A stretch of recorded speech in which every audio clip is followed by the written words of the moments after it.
వినోద్ కుమార్ గారు నమస్కారం అండి. నమస్తే నమస్తే. అంటే నిరుద్యోగుల విషయంలో ప్రభుత్వ వైఖరిని ఎలా చూస్తారు? నిన్న జరిగిన లాఠీ చార్జ్ ఎంతవరకు కరెక్ట్ అంటారు? అసలు ఏం జరుగుతుంది తెలంగాణలో? వాళ్ళు అన్నారు కానీ మరి మ్యూచువల్ అండర్స్టాండింగ్ అని అన్నారు కానీ చర్చల ద్వారా పరిష్కారం అవుతుంది కానీ మరి చర్చలు చేయడానికి ప్రభుత్వం సిద్ధంగా లేనప్పుడు మ్యూచువల్ అండర్స్టాండింగ్ ఎట్లయితుందండి? మ్యూచువల్ అండర్స్టాండింగ్ అర్థం ఉందా ఏమన్నా?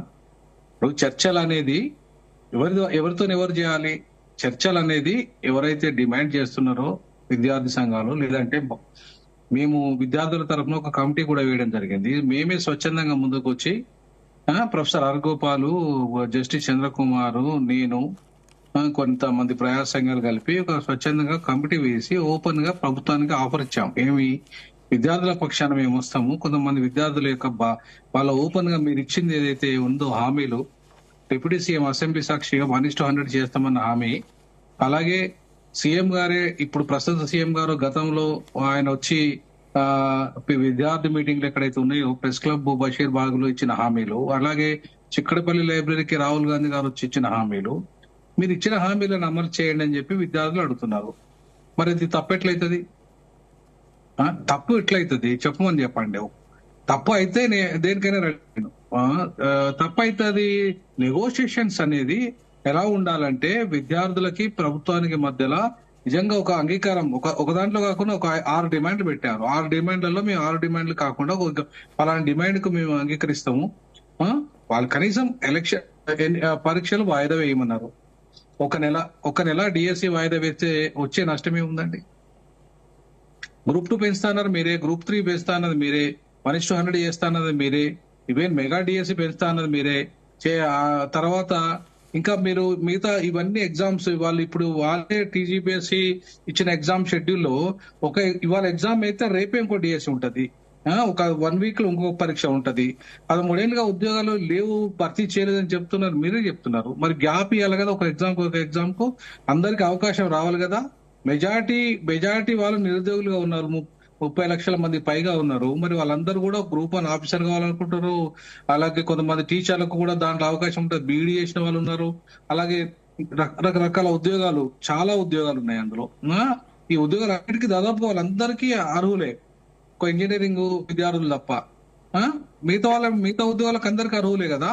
మరి అట్లాంటప్పుడు అర్హులైన వాళ్ళకి ఒక నెల సమయం ఇవ్వగలిగితే వాళ్ళు ఈ ఎగ్జామ్ రాసి ప్రిపేర్ అయ్యి ఇంకో ఎగ్జామ్ రాయడానికి స్కోప్ ఉంటది. నువ్వు టెట్ పెట్టిన 15 రోజులకే నువ్వు డిఎస్సి పెడతానంటే మరి టెట్ సిలబస్ వేరే ఉంటది, మన అదే వాస్ట్ సిలబస్ డిఎస్సికి వేరే ఉంటది. మరి ఇదంతా చదవాలంటే విద్యార్థులకు ఇబ్బంది కదా. 1 మంత్ పోస్ట్ పోన్ చేస్తే మీకు కొంపలు అరిగిపోయేది ఏముంటది? అట్లాగే గ్రూప్ 1 మీరు 63 పెంచారు. 63 మిమ్మల్ని ఎవరు పెంచమన్నారు? పెంచారు కదా. మీరు పెంచినప్పుడు కొంతమంది కొత్త వాళ్ళకి అవకాశం ఇచ్చారు కదా. మరి జీవో 55 ఎందుకు రద్దు చేశారు? ఈ ఎగ్జామ్స్ అన్నిటికీ కూడా ఇప్పుడు రూల్ ఆఫ్ రిజర్వేషన్ లో ఎస్సీ ఎస్టీ బీసీ మైనార్టీ నుండి స్టార్ట్ అయితే, కింది నుండి స్టార్ట్ అవుతుంది రిజర్వేషన్. కానీ మీరు ఇచ్చిన జీవో 29 ప్రకారంగా పై నుండి స్టార్ట్ అవుతుంది. ఈడబ్ల్యూఎస్ రిజర్వేషన్ నుండి rule of cut off start అవుతుందా? ఎక్కడైనా ఉందా? దేశంలో ఎక్కడైనా జరుగుతుందా ఇది? దేశంలో ఏ రాష్ట్రంలో అగ్రకులాలకు ముందు అవకాశాలు ఇవ్వడం జరుగుతుందా? కింది కులాలకు ముందు అవకాశం ఇవ్వడం జరుగుతుందా? రూల్ ఆఫ్ రిజర్వేషన్ అమలు అయ్యేది కింది కులాల నుండి స్టార్ట్ అయిపోతుందా, పై నుండి స్టార్ట్ అవుతుందా? అంటే ఇది చూత్య ప్రభుత్వమా, ప్రజా ప్రభుత్వమా, తుగ్లక్ ప్రభుత్వమా లేదా ప్రజా ప్రభుత్వమా ఇది? ఇట్లాంటి విధానాల వల్ల మీరు పోస్టులు అమ్ముకోవడమే కాకుండా మీరు అగ్రకులాలకు ఉపయోగపడే విధానాలు మీరు తీసుకొస్తే మీరు ఊరుకోవాలా? మీరు పోరాటం చేయొద్దా? మాకు అవకాశం ఇవ్వండి అంటున్నారు వాళ్ళు. మీరు ఇచ్చిన హామీ ప్రకారంగా 1:50 బదులు 100 ఇవ్వండి అంటున్నారు. పక్కకున్న ప్రభుత్వం ఇచ్చింది. పక్కకున్న ప్రభుత్వము ఈవెన్ డిగ్రీ కాలేజ్ లెక్చర్స్ కు వాళ్ళు 1:100 చేశారు. మరి మీరు చేయొచ్చుగా. గ్రూప్ 1 ఆఫీసర్ కు డిగ్రీ కాలేజ్ లెక్చర్ పెద్ద తేడా ఏముంది? ఏం లేదు కదా. గ్రూప్ 1 ఆఫీసర్ ఈక్వల్ స్టేటస్ కదా వాళ్ళది, ఇద్దరిది ఈక్వల్ స్టేటసే కదా. మరి అటువంటిప్పుడు మీరు ఇచ్చిన హామీనే మీరే ఇచ్చారు. ఇవాళ డిప్యూటీ సీఎం గారు ఏమని మాట్లాడతారు? ఆయన అసెంబ్లీ సాక్షిగా ఒక లీగల్ గా ఒక వర్డ్ అసెంబ్లీలో ఒక మాట మనం మాట్లాడితే అది చట్టం అవుతుంది. ఒక చట్టంలో అంటే ఒక లీగల్ డాక్యుమెంట్ అవుతుంది. ఒక లీగల్ డాక్యుమెంట్ కు ఇల్లీగల్ గా నువ్వు కట్టుబడి ఉండకుండా, నువ్వు ఇచ్చిన మాట కట్టుబడకుండా ఇవాళ ఇష్టారాజ్యంగా ఇంకా 6,000 ఉద్యోగాలు మేము ఇస్తాం తర్వాత డిఎస్సి అని మాట్లాడుతున్నావు. అసలు గ్రూప్ 1 గురించి అడుగుతుంటే నువ్వు డిఎస్సి గురించి మాట్లాడుతున్నావు. ఒక ఆయన డిఎస్సి పోస్ట్ పోన్ అంటాడు, ఒక ఆయన వాయిదా అంటాడు, కోదండరామరెడ్డి వాయిదా అంటాడు, లేదు వాయిదా చేయడం లేదు ముఖ్యమంత్రి అంటాడు, లేకపోతే ఇంకో మంత్రి పోస్ట్ పోన్ అంటాడు, మేము చేతులేమని చెప్పి చనగాని దయాకర్ లాంటి ఏ మాత్రం ఒక అధికార పార్టీకి సంబంధం అంటే అధికార పోస్టుకు సంబంధం లేని వ్యక్తి ఒక కాంగ్రెస్ భవన్ లో మాట్లాడతారు, ఏమన్నా మాట్లాడాలి, ఒక టీజీపీఎస్సీ చైర్మన్ మాట్లాడాలి, లేదంటే ఒక చీఫ్ సెక్రటరీ ఆఫ్ ఎడ్యుకేషన్ మాట్లాడాలి, లేదంటే ముఖ్యమంత్రి మాట్లాడాలి, లేదా ఎందుకంటే ఎడ్యుకేషన్ మినిస్టర్ గా ఆయనే ఉన్నాడు కాబట్టి ఇట్లాంటి వాళ్ళు మాట్లాడితే దానికి అర్థం ఉంటుంది. కానీ పనికిరాని చెత్తన వాళ్ళంతా కూడా ఆ పనికిరాని వేస్ట్ స్టేట్మెంట్స్ అని ఇచ్చి కన్ఫ్యూజ్ చేసి పిల్లల్ని వాళ్ళు అన్రెస్ట్ క్రియేట్ చేయడము, వాళ్ళు ఏమైతుందో అసలు వాళ్ళు చదువుకోవాలా లేకపోతే వీళ్ళ చుట్టే తిరగాల, ఎప్పుడు ఎగ్జామ్స్ వీళ్ళ చుట్టూ తిరగడం వల్ల చదువు ఎక్కడ అవుతుంది, వీళ్ళ చుట్టూ తిరగడం ఎక్కడ అవుతుంది, అరెస్టులు కేసులు పెడుతున్నారు. అంతకంటే ముందు తెలంగాణ ఉద్యమంలోనైతే రాత్రి నుండి తెల్లారిదాకా దీక్షలు చేసిన పరిస్థితి లేదు రోడ్ల మీద ఉండి. మరి ఇంత దుర్మార్గమా? ప్రజాపాలన అంటారు, స్వేచ్ఛ అంటారు మాటల వరకు, కానీ ఉమ్మడి ఆంధ్రప్రదేశ్ నాకంటే దుర్మార్గంగా వివరిస్తున్నారు. ఉమ్మడి ఇప్పుడు కేసీఆర్ కంటే దుర్మార్గంగా వివరిస్తున్నారు. మరి కేసీఆర్ నియంత్ర పాలన అని చెప్పేసి ఆయననే ఇవాళ దించేసారు ఈ నిరుద్యోగులు. ఇదే నిరుద్యోగులతో మీరు 34 సీట్లు పెంచుకోగలిగినరు, అధికారులకు రాగలిగినరు. మళ్ళీ ఇదే నిరుద్యోగులకు మీరు ఇచ్చిన హామీలను నెరవేర్చరా? మీ బాధ్యత కాదా? సో ఇట్లాంటి చాలా తప్పులు ప్రభుత్వం చేస్తున్నది. వీళ్ళు ఎక్కడ కూడా గొంతెమ్మ కోరడం లేదు.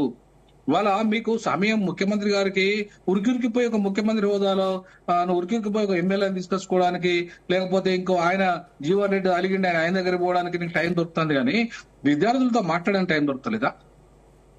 లేకపోతే వాళ్ళ ఏం అవసరం అండి నీకు అంతగానో ఎమ్మెల్యేలు ఉన్నాక ఊరికిరికి పోయి ఇంకో ఎమ్మెల్యేని తీసుకొచ్చుకొని లేకపోతే పనికిరాని స్టేట్మెంట్ ఇచ్చుకుంటా ఏదో ఒక వేది రౌడీ లాగా మాట్లాడుతున్నాడు ముఖ్యమంత్రి.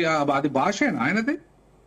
ఒక చదువుకున్న వ్యక్తిగా మాట్లాడమనండి, లేకపోతే ఒక ముఖ్యమంత్రి హోదాలో ఉన్నప్పుడు ఒక భాష మాట్లాడాలి. ఒక దళితుడు దీక్ష చేస్తాడు, లేకపోతే ఒక లంబాడోడు దీక్ష చేస్తాడు, ఒక కోచింగ్ సెంటర్ వాడు దీక్ష చేస్తాడు. ఇవే మాటలు. దళితునికి పేరు ఉండదా? లంబాడాయనకి పేరు ఉండదా? రేవంత్ రెడ్డి ముఖ్యమంత్రి అనాలా మేము? ఏమి ఇట్లాంటి భాష? ఇది పద్ధత? ఒక ముఖ్యమంత్రి హోదాలో నువ్వు మాట్లాడే భాషనా ఇది?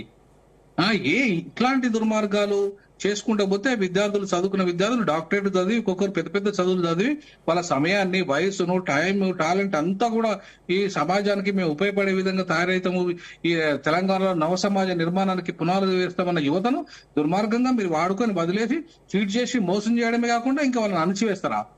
ఇదా మీ ప్రజాపాలన అంటే? ఇదా ప్రజాపాలనకు అర్థం అంటే? ఇంత దుర్మార్గమైన విధానం మీరు ఇంతవరకు నేను ఉమ్మడి ఆంధ్రప్రదేశ్ లో కూడా చూడలేదు, తెలంగాణ రాష్ట్రంలో కూడా చూడలేదు. ఒక ప్రొఫెసర్ గా ఇప్పుడు నేను 20 ఏళ్ళు ఉస్మానియా విశ్వవిద్యాలయంలో ప్రొఫెసర్ గా కొన్ని లక్షలాది మంది విద్యార్థులకు ఎగ్జామ్స్ పరీక్ష నిర్వహించినాం. ఈవెన్ తెలంగాణ ఉద్యమంలో అంత సీరియస్ గా మేము ఉద్యమంలో పాల్గొంటూ కూడా ఒక ఎగ్జామ్ కూడా పిల్లలకు నష్టం, ఒక అకాడమిక్ ఇయర్ నష్టం కాకుండా మేము పరీక్షలు నిర్వహించినాం.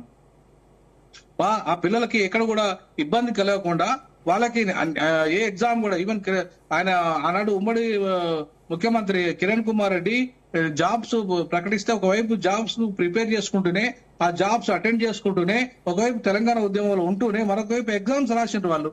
మా పరీక్షలో ఉస్మానియా విద్యార్థులు లక్షలాది మంది విద్యార్థులు 2 లక్షల పైగా విద్యార్థులు ఎగ్జామ్స్ రాసిండ్రు.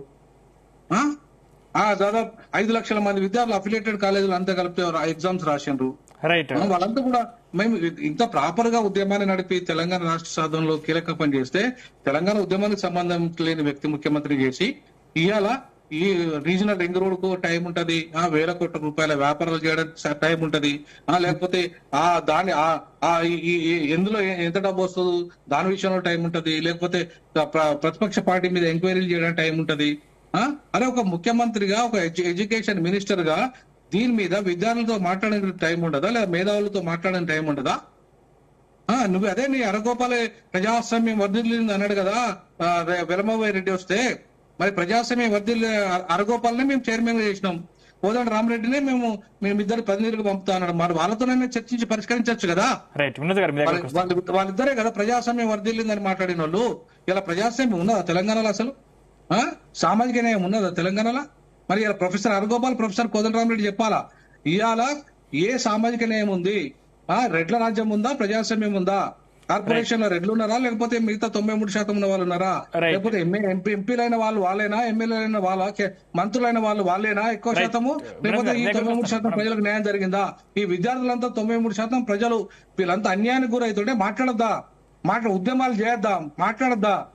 రైట్ ఇదేమన్నా వినోద్ గారు, మీ దగ్గరకు రేవంత్ వస్తాను. రెడ్డి అది Right. ప్రైవేట్ ఎస్టేట్ ఇది, కాంగ్రెస్ పార్టీ ప్రైవేట్ ఎస్టేట్ ఇది, ఏమన్నా ఏం ప్రతిపక్ష పార్టీలు మాట్లాడద్దా? Right. మీరు మాట్లాడలేదా ప్రతిపక్షంలో ఉన్నప్పుడు?